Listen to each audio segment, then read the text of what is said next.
The development from feudalism to capitalism was a result of contradictions present in the feudal system between the established landed aristocracy and the emergent mercantile guilds, and a conflict between agrarian feudalism and industrial urbanization. The emergent bourgeois class arose out of the development from an agrarian economy to an industrial economy, and the proletariat class emerged in tandem with the bourgeoisie. The quantitative change in industrial production led to a qualitative change within society, a movement from agrarian economies to industrial economies, a shift from the rural to the urban, and a power shift from the landed aristocracy to the industrial bourgeoisie. It was a revolution in the means of production which saw the emergence of capitalism, and this emergence led to a shift in the relations of production which saw the simultaneous emergence of the bourgeoisie and the proletariat classes. The labor theory of value and capitalist exploitation. Marx and Engels formulated a precise model on how capitalists extract profits from the labor of the proletariat. This model, the labor theory of value, encompasses a comprehensive overview of capitalist economies.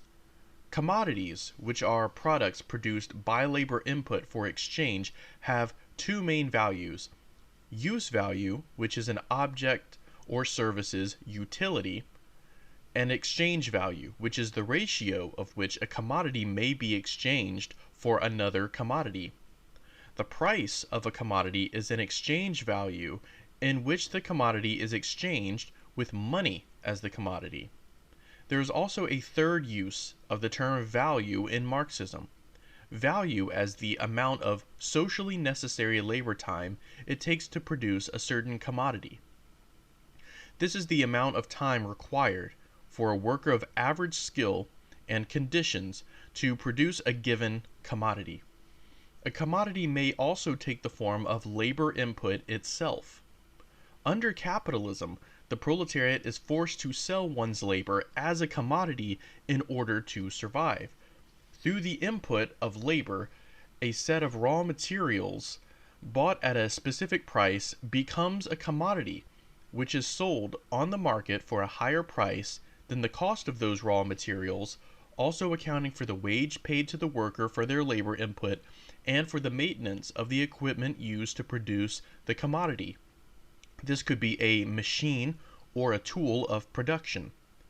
The end result is the value generated by the amount of socially necessary labor time required to produce that commodity greater than the sum of the initial value of the raw material constituents of the commodity and the other associated costs of production. After factoring in the cost of materials, the worker's wage, the maintenance of equipment, a surplus value is left behind which becomes profit for the capitalist.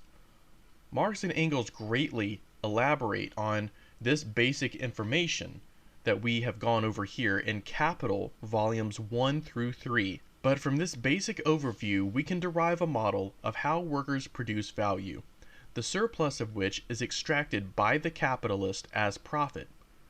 This model shows us how precisely the proletariat is exploited by the bourgeois class. The dictatorship of the bourgeoisie. The dictatorship of the bourgeoisie, also known as capitalism, consists of an economic base and a cultural superstructure. The base consists of the private ownership over the means of production, capitalist social relations, market systems, and an economy driven by profit. The superstructure consists of institutions such as the media and the press, religious organizations, the political system, the judicial system, scientific and educational institutions, art, the family structure, and other cultural features of a society. The bourgeoisie uses their wealth generated from the extraction of surplus value to expand their capital and reap further profits, eventually accruing so much wealth that they can easily buy and bribe their way into control over every single facet of society. This allows the bourgeoisie to emerge and remain as the dominant ruling class within capitalist society. The capitalist economic base is reinforced by a capitalist cultural superstructure, and the uncontested capitalist domination of the base and superstructure results in the dictatorship of the bourgeoisie. Capitalism is beset by crisis, whether they are a crisis of overproduction, a falling rate of profit, cycles of boom and bust, inflation and recession, or the inherent antagonistic contradiction between the bourgeoisie and the proletariat, culminating in the necessity for revolution. Capitalism produces the conditions for its own demise due to the presence of these contradictions and numerous crises. Capitalist alienation. Within bourgeois society, the more socially conscious workers may discover they have no autonomy or control within the system. They feel keenly aware of their powerlessness and exploitation under the bourgeoisie. They are unable to exercise even the slightest amount of control over the economic base or the cultural superstructure. All institutions under capitalism reinforce bourgeois rule and bourgeois thought.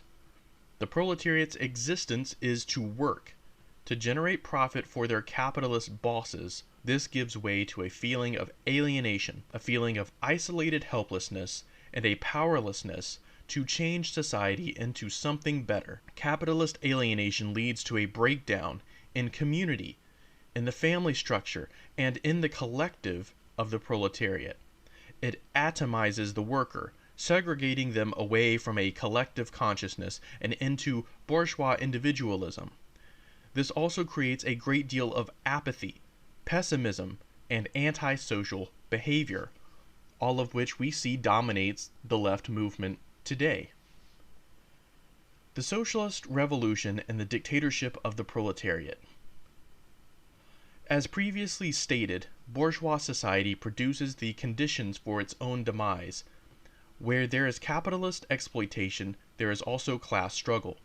Maoism provides the model for how the working class may organize themselves into a vanguard party to overthrow the dictatorship of the bourgeoisie and create a dictatorship of the proletariat, also known as socialism. Like capitalism, socialist society consists of an economic base and a cultural superstructure, only it is the inverse of bourgeois society.